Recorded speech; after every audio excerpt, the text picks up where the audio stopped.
17 मार्च 2025 एक नई दुल्हन जिसका नाम प्रगति यादव है वह अपनी शादी की खुशी में रील बना रही है। उसकी मुस्कान में ढेरों सपने हैं, लेकिन उसकी आंखों में छुपा है एक अनकहा वादा या एक खतरनाक इरादा। 4 दिन बाद मिली एक खबर ने सब कुछ उलट पुलट कर रख दिया।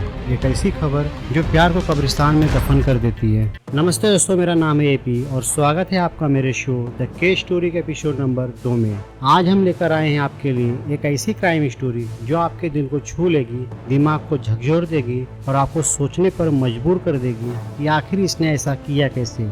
ये है औरैया मर्डर केस की सच्ची दास्तान। एक ऐसी प्रेम कहानी जो प्यार का नाम लेकर शुरू तो हुई लेकिन खत्म हुई एक खौफनाक साजिश के साथ। चलिए इस सस्पेंस भरे सफर की शुरुआत करते हैं 5 मार्च 2025 से। उत्तर प्रदेश के औरैया जिले के दिव्यापुर में एक छोटा सा घर खुशियों से झूम रहा था। 21 साल का दिलीप सिंह यादव अपनी प्रेमिका प्रगति यादव के साथ शादी के 7 फेरों में बंध रहा था। ये कोई आम शादी नहीं थी, ये थी 3 साल की प्रेम कहानी का वो लम्हा जिसके लिए दोनों ने अपने परिवारों से लंबी जंग लड़ी थी। दिलीप एक सीधा साधा मेहनती लड़का था। उसके परिवार का हाइड्रा और पेन का बिजनेस था जो 4 जिलों में फैला हुआ था। वहीं प्रगति जो दिलीप के बड़े भाई संदीप की साली थी, दिखने में खूबसूरत और व्यवहार में चतुर मानी जाती थी। दिलीप और प्रगति की लव स्टोरी किसी फिल्म से कम नहीं थी। दोनों ने अपने परिवार वालों को मनाने के लिए सालों मेहनत की थी।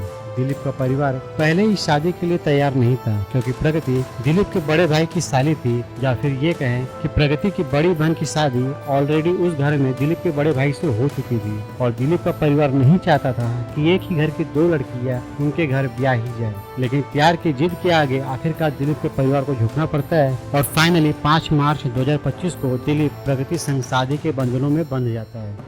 शादी के बाद प्रगति ने सिर्फ 3 दिन में ससुराल में सबका दिल जीत लिया था। दिलीप का परिवार खुश था और ऐसा लग रहा था कि अब जिंदगी में सिर्फ खुशियां ही खुशियां होगी। लेकिन दोस्तों, हर चमकती चीज सोना नहीं होती और ये खुशी बस एक तूफान से पहले की शांति थी, क्योंकि किसी को नहीं पता था कि इस खुशी के साथ साथ एक मातम भी दबे पांव दिलीप और प्रगति की जिंदगी में कदम बढ़ा चुका था। रीति रिवाज के अनुसार प्रगति शादी के चौथे दिन यानी 9 मार्च 2025 को अपने घर यानी अपने मायके चली जाती है और यहाँ दिलीप शादी के 14वें दिन यानी 19 मार्च 2025 को अपने काम पर वापस लौट जाता है। उसने बेला गांव में अपना काम निपटाया और अपनी पत्नी प्रगति और भाई को फोन करके बताया, मैं बस थोड़ी देर में घर पहुँच रहा हूँ। उसकी आवाज में वही पुरानी गर्मजोशी थी। दिलीप के घर वाले उसका इंतजार कर रहे होते हैं, पर काफी देर हो जाने के बाद भी दिलीप घर नहीं पहुंचता। शाम का धुंधला छाने लगा, परिवार की बेचैनी बढ़ने लगी। उन्होंने दिलीप को फोन किया लेकिन दिलीप का कोई जवाब नहीं मिला। रात के 10 बज गए, फिर भी दिलीप की कोई खबर नहीं। आखिरकार परिवार ने हिम्मत जुटाकर फिर से फोन लगाया। इस बार फोन उठा, लेकिन दूसरी तरफ से जो आवाज आई उसने सबके होश उड़ा दिए। वो आवाज थी औरैया पुलिस की। एक अधिकारी ने कहा दिलीप सिंह यादव हॉस्पिटल में है, वो गंभीर रूप से घायल है और उसकी हालत बेहद नाजुक है। ये सुनते ही दिलीप के घर में कोहराम मच जाता है। दिलीप का परिवार दौड़ता हुआ हॉस्पिटल पहुंचता है। वहाँ का नजारा किसी के भी दिल को तोड़ देने वाला था। दिलीप वेंटिलेटर पर था, उसका चेहरा खून से लथपथ और उसकी सांसें जैसे रेत की तरफ फिसल रही थी। परिवार समझ ही नहीं पा रहा था कि आखिर इतने भले इंसान के साथ ऐसा क्या हो गया और उनके मन में सबसे मुश्किल सवाल ये भी था कि आखिर प्रगति को ये खबर कैसे बताई जाए। प्रगति के घर वालों ने हिम्मत करके उसे ये बात बताई। खबर सुनते ही प्रगति टूट जाती है, उसकी आंखों से आंसू छलकने लगते हैं, पर हिम्मत करके वह भी अपने परिवार के साथ हॉस्पिटल पहुंचती है और दिलीप की ऐसी हालत देख वो फूट फूट कर ऐसे रोने लगती है मानो उसका सब कुछ छीन गया हो। उसे दिलीप के लिए इस तरह रोता हुआ देखकर हॉस्पिटल में मौजूद सभी लोग सिहर उठते हैं। तभी डॉक्टर पुलिस को आकर बताती है कि दिलीप के सर पे किसी भारी चीज से जोर से वार किया गया है। पुलिस दिलीप के घर वालों से पूछती है क्या दिलीप की किसी के साथ दुश्मनी थी। दिलीप के घर वाले इस बात से साफ मना कर देते हैं। वह कहते हैं दिलीप बहुत ही सीधा साधा था, वह सिर्फ अपने काम से काम रखता था। खुद को संभालते हुए दिलीप के घर वाले मामले की जांच के लिए एफआईआर दर्ज कराते हैं और यहाँ दिलीप 2 दिन तक जिंदगी और मौत से जूझने के बाद 21 मार्च 2025 को हमेशा के लिए अपनी आंखें मूंद ली। एक शादी की खुशी जो अभी तक पूरी तरह खिली भी नहीं थी वो मातम में बदल गई। प्रगति का तो रो रो कर बुरा हाल हो गया था। 15 दिन पहले जिस घर में खुशी और जश्न का माहौल था, आज उसी घर में चारों तरफ चीख पुकार और मातम का माहौल बन गया था। दिलीप का परिवार पूरी तरह बिखर चुका था। सभी को घर के जवान बेटे के जाने का दुख तो था ही, पर उन्हें एक और फिक्र लेकर सता रही थी अपनी बहू प्रगति की। सिर्फ 20 साल की उम्र में विधवा हुई प्रगति का रो रो के बुरा हाल हो गया था। जिस दिलीप के साथ उसने पूरी जिंदगी बिताने की कसमें खाई थी, उसके साथ वो ठीक से 15 दिन रह भी नहीं पाई थी। लेकिन दोस्तों, ये कहानी यही खत्म नहीं होती, क्योंकि अब जो सच सबके सामने आने वाला था वह हर किसी को हिलाकर रख देता है। दिलीप की पोस्टमार्टम रिपोर्ट ने इस केस को पूरी तरह पलट कर रख दिया। रिपोर्ट में लिखा था कि दिलीप के सर पर इतने गहरे वार किए गए थे कि उसका स्कल चूर चूर हो गया था,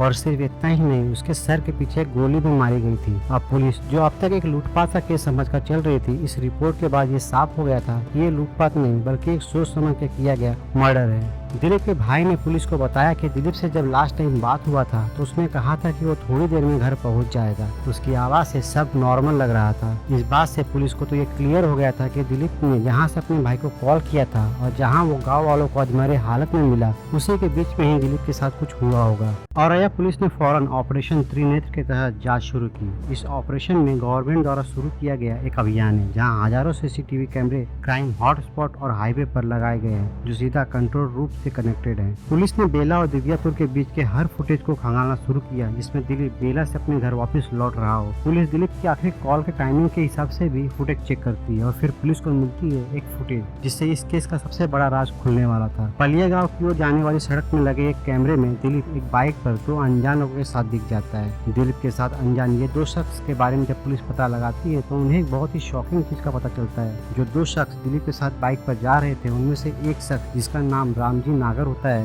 वह बहुत ही खतरनाक अपराधी और कुख्यात हिस्ट्री चीटर होता है जो कई संगीन अपराधों में जेल जा चुका था और बेल मिलने के कारण अब वो बाहर था। दिलीप के बाइक पर रामजी नागर का होना किसी रेड सिग्नल का इशारा था, इसलिए पुलिस तुरंत रामजी नागर को ढूंढने का काम शुरू करती है और जल्द ही उसे पकड़ भी लेती है। पहले तो पूछने पर वह अपना मुंह नहीं खोलता, लेकिन जब पुलिस कड़े हथकंडे अपनाने लगती है तो वह सच की उल्टी करना शुरू कर देता है। वह पुलिस को बताता है कि दिलीप को मारने की सुपारी उसे अनुराग यादव नाम के एक व्यक्ति ने दी थी। पुलिस जब दिलीप के घर वालों से अनुराग के बारे में पूछती है तो वे साफ मना कर देते हैं कि वो अनुराग नाम के किसी भी शख्स को नहीं जानते। यह सुन पुलिस भी हैरान हो जाती है। पुलिस अब अनुराग यादव की तलाश शुरू करती है। रामजी नागर के बताए गए एड्रेस से अनुराग यादव को पकड़ भी लेती है, लेकिन आगे जो सच सामने आने वाला था वो बेहद ही शॉकिंग था। अनुराग की गिरफ्तारी के बाद पुलिस की टीम दिलीप के घर पहुंचती है जहां मातम का माहौल बना हुआ था और परिवार के साथ साथ गाँव वाले भी बैठे थे। पुलिस दिलीप की वाइफ प्रगति को बाहर बुलाती है और उससे कुछ सवाल करने लगती है। वहाँ खड़े सभी ये सोच रहे थे कि शायद केस के सिलसिले में वे प्रगति से पूछताछ कर रहे हैं। तभी पुलिस का रवैया बदलने लगता है। पुलिस टीम के साथ आई लेडी पुलिस कांस्टेबल प्रगति का हाथ पकड़कर उसे ले जाने लगती है। ये देख वहाँ खड़े परिवार और गांव के लोग कुछ समझ नहीं पा रहे थे। वे सभी पुलिस का रास्ता रोक पूछते हैं कि आखिर वे प्रगति को अपने साथ क्यों ले जा रहे हैं। जवाब में पुलिस जब इसकी वजह बताना शुरू करती है तो वहाँ खड़े दिलीप के परिवार वालों के पैरों तले जमीन खिसक जाती है। पुलिस बताती है कि दिलीप की हत्या की पूरी साजिश आपकी बहू यानी दिलीप की पत्नी प्रगति ने ही की थी। सभी के लिए समझना मुश्किल था कि जो प्रगति दिलीप के साथ 3 साल रिलेशनशिप में थी और जिसके लिए वह अपने घर वालों से लड़कर मात्र 15 दिन पहले ही शादी कर दिलीप के साथ नई जिंदगी की शुरुआत करने जा रही थी, उसी ने अपने पति की हत्या कैसे और क्यों करवा दी। अब आपके मन में ये सवाल उठ रहा होगा कि आखिर प्रगति ने ऐसा किया क्यों। तो ये जानने के लिए आपको लेकर चलते हैं 5 साल पीछे यानी 2020 में। फाकुन गांव में प्रगति का घर अनुराग यादव के घर से 100 मीटर की दूरी पे था। अनुराग एक ऐसा शख्स था जो दिखावे की दुनिया में जीता था। ब्रांडेड कपड़े, महंगी गाड़ियों में घूमना और सोशल मीडिया पर अपनी झूठी शान दिखाना, यही उसका असली धंधा था जो उधार के पैसों से करता था। लेकिन हकीकत में तो ये था कि उसके पास कोई भी नौकरी नहीं थी, यहाँ तक कि उसके पास अपनी खुद की बाइक तक नहीं थी। वो अपना गुजारा ट्रैक्टर चलाकर करता था।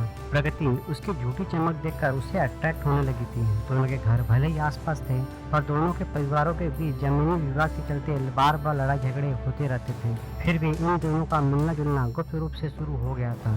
दोनों के बीच शुरू हुई आशिकी इस हद तक आगे बढ़ गई कि अनुराग ने प्रगति के कहने पर अपना असली नाम मोनू नारायण से बदलकर अनुराग यादव रख लिया। प्रगति और अनुराग का रिश्ता धीरे धीरे इतना गहरा होता गया कि प्रगति घर से साईं मंदिर जाने का बहाना बनाकर बाहर निकलने लगी, लेकिन असल में वो अनुराग से मिलने जाती थी। अक्सर दोनों मंदिर के पास ही एक होटल में मिलते थे जहां उनका मिलना जुलना लगातार बढ़ता गया। जब प्रगति के घर वालों को सच्चाई का पता चला तो घर में जैसे तूफान सा मच गया। उन्होंने इस रिश्ते को न सिर्फ नकार दिया बल्कि प्रगति पर भी दबाव बनाना शुरू कर दिया। लेकिन प्रगति अब अनुराग को अपना जीवन साथी मान चुकी थी। वो हर हाल में उसी से शादी करना चाहती थी। यही वजह थी कि उसे घर में रोज किसी न किसी बात को लेकर तनाव बना रहता था। वो अपने फैसले पर इतनी अड़ गई थी कि गुस्से और जिद में आकर एक दिन उसने खुद को नुकसान पहुंचाने के लिए अपनी नस तक काट ली थी। प्रगति के इस कदम ने घर वालों को और भी परेशान कर दिया था, लेकिन इससे साफ था कि अनुराग से प्रगति का लगाव अब उसका जुनून बन चुका था।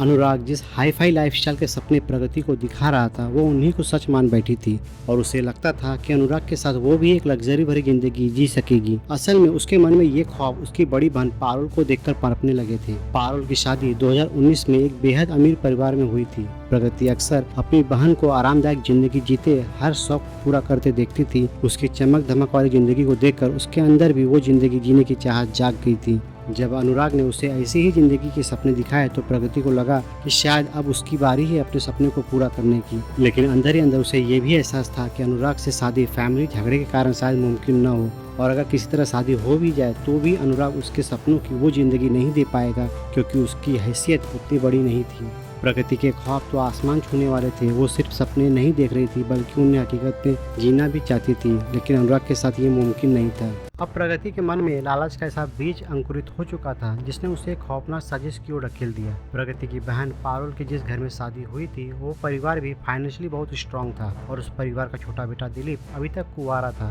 प्रगति अक्सर अपनी बहन से मिलने उस घर में आती जाती रहती थी और दिलीप भी कई बार अपनी भाभी के मायके जाया करता था और इसी आने जाने के दौरान प्रगति और दिलीप की मुलाकात होने लगी। शुरुआत में प्रगति ने दिलीप से बस दोस्ती का हाथ बढ़ाया, लेकिन धीरे धीरे वो उससे और करीब आने लगी। दिलीप जो कि दिल का साफ इंसान था प्रगति की बातों में आ गया और उसे अपना दिल दे बैठा। दोनों की ये दोस्ती जल्द ही प्यार में बदल गई। कम से कम दिलीप को तो ऐसा ही लगा, लेकिन प्रगति के दिल में सच्चा प्यार नहीं था बल्कि एक गहरी चाल थी। उसने पूरे 3 साल तक दिलीप के साथ प्यार का नाटक किया ताकि अपनी साजिश को सही अंजाम दे सके। ये रिश्ता उसके लिए सिर्फ एक मोहरा था, अपने स्वार्थ और लालच को पूरा करने का रास्ता। सबसे चौंकाने वाली बात ये थी कि प्रगति ने खुद दिलीप की मुलाकात अनुराग से करवाई और दोनों के बीच दोस्ती भी करवा दी। दिलीप इंस्टाग्राम पर अनुराग को फॉलो करता था और उसकी हर पोस्ट पे बड़े प्यार से कमेंट भी करता था। उसे बिल्कुल भी अंदाजा नहीं था कि जिस अनुराग को वो सिर्फ एक दोस्त समझ रहा है उसी का प्रगति से गहरा रिश्ता भी है। असल में अनुराग और प्रगति दोनों ने मिलकर दिलीप की मासूमियत का खूब फायदा उठाया। एक और प्रगति दिलीप के साथ प्यार का नाटक कर रही थी, वहीं दूसरी तरफ वो अनुराग के साथ पूरी तरह रिलेशनशिप में थी। अपने एक्टिंग टैलेंट से प्रगति ने दिलीप को ये यकीन दिला दिया कि वो उससे सच्चा प्यार करती है। दिलीप भी दिल से उस पर भरोसा करने लगा और यहाँ तक कि उसके लिए अपने परिवार से भी लड़ गया, ये सोचकर कि उसे एक सच्चा और वफादार प्यार मिला है। जहाँ एक और दिलीप सच्चे दिल से अपने परिवार को मनाने की कोशिश में लगा हुआ था ताकि वो अपने प्यार को पा सके, वहीं दूसरी ओर प्रगति चालाकी और धोखे से उसकी जिंदगी को तबाह करने की प्लानिंग में जुटी थी। दिलीप की नीयत साफ थी, लेकिन प्रगति के इरादे कुछ और ही थे। प्यार के नाम पर वो एक ऐसा जाल बुन रही थी जिसमें फंसकर दिलीप की जिंदगी सिर्फ बर्बाद ही नहीं बल्कि खत्म ही हो जाए। आखिरकार प्रगति का आधा प्लान कामयाब भी हो गया जब दिलीप के परिवार ने शादी के लिए हामी भर दी और दोनों की शादी हो गई। प्रगति ने इतनी सफाई से अपनी असली सच्चाई छुपा रखी थी कि किसी को जरा भी शक नहीं हुआ। एक और वो मुस्कुराती हुई सभी का दिल जीत रही थी तो दूसरी तरफ दिमाग में दिलीप को खत्म करने की साजिश रच रही थी। शादी की सभी रस्में पूरी होने के बाद प्रगति चौथी के बहाने अपने मायके चली गई, लेकिन उसका असली मकसद कुछ और ही था। वो बेसब्री से अनुराग से मिलने को बेताब थी। 17 मार्च को प्रगति उसी होटल में गई जहां वो अक्सर अनुराग से मिला करती थी। वहीं बैठकर उसने एक वीडियो भी रिकॉर्ड किया जिसमें वो शादी से खुश नजर आ रही थी, लेकिन हकीकत में तो कुछ और ही था। वो मुस्कुराहट सिर्फ एक नकाब था जिसके पीछे छुपा था एक खतरनाक इरादा। असल में प्रगति की पूरी योजना पहले से तय थी। दिलीप को अपने प्यार में फंसाकर शादी करना, फिर उसे मारकर उसकी करोड़ों की संपत्ति पर कब्जा करना, और ये सब वो इसलिए कर रही थी ताकि उस पैसे के सहारे अनुराग के साथ ऐशो आराम की जिंदगी जी सके। इतनी चालाक थी ये लड़की कि उसने एक एक कदम सोच समझ कर उठाया ताकि न सिर्फ दिलीप की मौत हो जाए बल्कि किसी को उस पर शक तक न हो। वो चाहती थी कि सबको लगे कि ये एक हादसा था, लेकिन हकीकत में ये एक सोची समझी साजिश थी जिसे प्यार का नाम देकर बड़ी चालाकी से अंजाम दिया जा रहा था। अनुराग जो प्रगति का प्रेमी था दिलीप को रास्ते से हटाने का पूरा प्लान बना चुका था, लेकिन अकेले वो कुछ नहीं कर सकता था। इसलिए उसने अपने मौसेरे भाई दुर्लभ यादव को साथ मिला लिया। दुर्लभ कोई सीधा साधा लड़का नहीं था। लड़ाई झगड़े और गैर कानूनी कामों से उसकी गहरी दोस्ती थी। दुर्लभ ने इस गेम को समझने के बाद अपने पुराने क्रिमिनल पार्टनर और हिस्ट्री सीटर रामजी नागर से बात की। रामजी ने कोई इमोशनल ड्रामा नहीं किया, सीधा इस काम को अंजाम देने के लिए अपना रेट बता दिया, जो था 2 लाख रुपए, 1 लाख पहले और 1 लाख काम पूरा होने के बाद। और मुश्किल ये थी कि अनुराग और प्रगति के पास इतने पैसे नहीं थे, लेकिन प्रगति ने चालाकी दिखाई। शादी में मुंह दिखाई के नाम पर मिले 70,000 रुपए उसने चुपचाप अपने पास रख लिए और बाकी के 30,000 रुपए खुद दिलीप से ही मांग ली। बेचारा दिलीप, जिसे अपनी नई नवेली पत्नी से प्यार था और उस पर पूरा भरोसा, उसे इस बात का जरा भी भनक नहीं था कि वह पैसे देकर अपनी खुद की मौत की सुपारी दे रहा है। जब प्रगति की तरफ से 1 लाख का इंतजाम हो गया तो अनुराग भी एक्टिव हो गया और बाकी के 1 लाख इकट्ठा करने में जुट गया।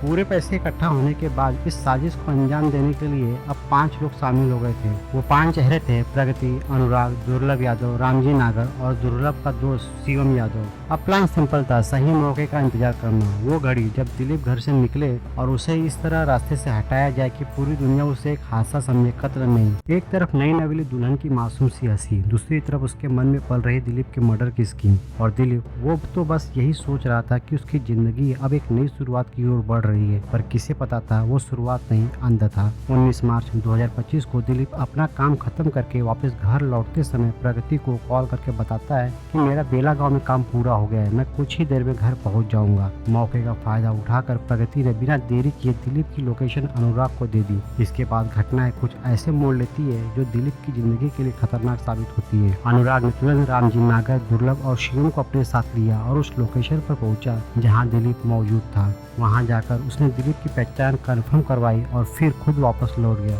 लेकिन उसका मकसद वहीं खत्म नहीं हुआ। असली खेल अब शुरू होना था।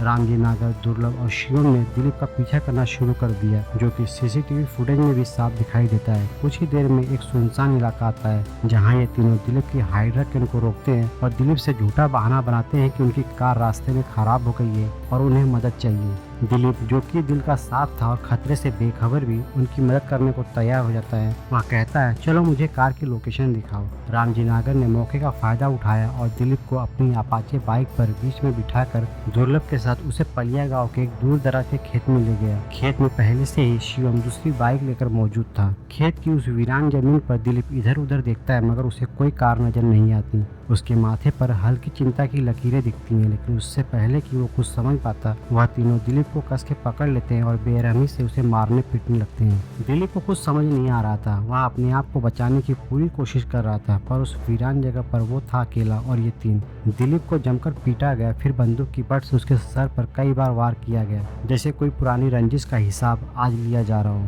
और फिर जैसे ही माहौल और गर्म हो गया, दुर्लभ ने अपना आपा खोल दिया और गुस्से से तमतमाते हुए देसी कट्टे से सीधे दिलीप के सर के पीछे गोली चला देता है। गोली चली, आवाज गूंजी, सबको लगा बस अब कहानी खत्म। उन तीनों को लगा दिलीप अब मर चुका है, इसलिए वो तीनों दिलीप को मरी हुई बॉडी समझकर वहीं खेत के बीचों बीच छोड़ वहां से बिना पलटे भाग खड़े हुए। लेकिन ट्विस्ट तो ये था कि दिलीप उस गोली से मरता नहीं है। तो गांव वाले जब खेतों की तरफ जा रहे होते हैं तो रास्ते में उन्हें एक आदमी बेहोशी की हालत में पड़ा मिलता है। उसकी हालत इतनी खराब होती है कि वे उसे मरा हुआ समझ लेते हैं और घबराकर वहां से भाग जाते हैं। बाद में वे बाकी गांव वालों को लेकर उसी जगह पहुंचते हैं। जब सब लोग उसे देखते हैं तो तुरंत पुलिस को इस बारे में जानकारी दे देते हैं। पुलिस मौके पर एम्बुलेंस के साथ तेजी से पहुंचती है। मेडिकल स्टाफ उसकी जांच करता है तो पता चलता है कि उसकी सांसें अभी भी चल रही है। फिर बिना वक्त गवाए उसे एम्बुलेंस से हॉस्पिटल पहुंचाया जाता है और तुरंत इलाज शुरू किया जाता है। और 2 दिन बाद 21 मार्च 2025 को दिलीप हमेशा के लिए आंखें मूंद लेता है। चालाकी से बनाई गई साजिश को प्रगति और अनुराग ने बिल्कुल फिल्मी स्टाइल में अंजाम तक पहुंचाया था। सब कुछ उनके हिसाब से जा रहा था, लेकिन किस्मत को कुछ और ही मंजूर था। पुलिस के हाथ एक अहम सीसीटीवी फुटेज लग गई, जिसने उनकी सारी प्लानिंग की परतें खोलकर रख दी। वीडियो की मदद से एक एक कर सभी पकड़ लिए गए। पहले वीडियो की मदद से पुलिस रामजी नागर तक पहुंची और रामजी नागर की मदद से अनुराग यादव तक, और उसके बाद दिलीप की पत्नी प्रगति यादव का राज भी सामने निकल कर आया। जैसे ही इनकी गिरफ्तारी होने की खबर बाहर आई, वैसे ही दुर्लभ और शिवम यादव मौके से फरार हो गए। पुलिस ने दोनों के तलाश में 25-25 हजार रुपए का इनाम भी घोषित कर दिया। इस बीच पुलिस ने कई इलाके में नाकेबंदी कर दी। फिर 27 मार्च 2025 की रात को जब दुर्लभ और शिवम सहबानपुर बम्बई इलाके में पुलिस की चेक पोस्ट को पार करने की कोशिश कर रहे थे, तभी वहां तैनात पुलिस कर्मियों ने उन्हें पहचान लिया। खुद को फंसता देख दोनों ने भागने की कोशिश की, लेकिन पुलिस ने पीछा शुरू कर दिया। तभी उन्होंने पुलिस पर गोलियां चलानी शुरू कर दी। जवाबी कार्रवाई में पुलिस ने दोनों के पैरों में गोली मारकर उन्हें दबोच लिया। तलाशी के दौरान उनके पास 2 पिस्तौल, कुछ जिंदा कारतूस, एक बाइक, 2 मोबाइल फोन और आधार कार्ड और लगभग 3000 रुपए कैश बरामद हुआ। इन 5 पर केस दर्ज हो चुका है और ये सभी कानून की गिरफ्त में है। अगर अदालत में इनका जुर्म साबित होता है तो सजा सीधी या तो फांसी होगी या फिर पूरी उम्र जेल की सलाखों के पीछे बीतेगी। इस केस ने एक बार फिर दिखा दिया कि हमारी कानून व्यवस्था में ऐसी कमजोरियां हैं जिनका फायदा उठाकर मुजरिम आसानी से बेल पर बाहर आ जाते हैं और फिर बाहर आते ही किसी और की जान ले लेते हैं। शायद इसी वजह से अपराधियों को अब कानून का डर नहीं रहा। उन्हें पता है कि इस देश में मर्डर करने के बाद भी बेल मिल सकती है और यही सोच उनके भीतर बेखौफी पैदा कर देती है। प्रगति और अनुराग ने जो किया वो कोई गुस्से में उठाया गया कदम नहीं था, बल्कि सोच समझकर ठंडे दिमाग से रची गई एक साजिश थी। ऐसा लग रहा था जैसे दोनों को इस बात की परवाह ही नहीं कि इस देश में कोई कानून नाम की चीज भी है। असल में प्रगति के लिए प्यार सिर्फ एक मुखौटा था। उसे अनुराग से नहीं, उस झूठी लाइफस्टाइल से मोहब्बत थी जो उसे अनुराग के साथ जुड़कर मिल सकती थी। वही अनुराग भी प्रगति से कम नहीं था। वो भी एक ऐसा इंसान था जो बिना मेहनत किए ऐशो आराम की जिंदगी जीना चाहता था। इसी चकाचौंध के लालच में प्रगति ने दिलीप जैसे मासूम लड़के को अपने इश्क के मायाजाल में फंसा लिया। दिलीप ने इस प्यार को सच्चा समझा, यहाँ तक कि शादी करने और अपने परिवार से लड़ने को भी तैयार हो गया। लेकिन प्रगति को तो सिर्फ दौलत चाहिए थी, इमोशन नहीं। वो इस हद तक अंधी हो चुकी थी कि उसे यह भी नहीं सूझा कि वो अपनी ही बहन के घर को तबाह कर रही है। एक वक्त था जब प्यार को पूजा जाता था, अब सौदेबाजी बन गया है। रिश्ते में भावनाओं की जगह फार्मूला लग चुका है। फायदा है तो साथ है, वरना अगला टारगेट ढूंढो। इस केस ने सिर्फ एक मर्डर नहीं दिखाया है, बल्कि समाज के उस हिस्से का पर्दाफाश कर दिया है जहां लालच ने प्यार का चोला पहन लिया है। जब मोहब्बत की बुनियाद में भरोसे की जगह पैसा आ जाए तो फिर न रिश्ते बचते हैं न जिंदगियाँ। कहते हैं न, जहां प्यार बिकने लगे वहां इंसानियत का दिवाला निकल जाता है। वीडियो पसंद आया हो तो वीडियो को लाइक और ऐसे ही क्राइम स्टोरीज वीडियो के लिए चैनल को सब्सक्राइब कर हमें सपोर्ट करें। चलिए मिलते हैं अगली बार एक नई कहानी के साथ। तब तक के लिए मेरा प्यार भरा नमस्कार।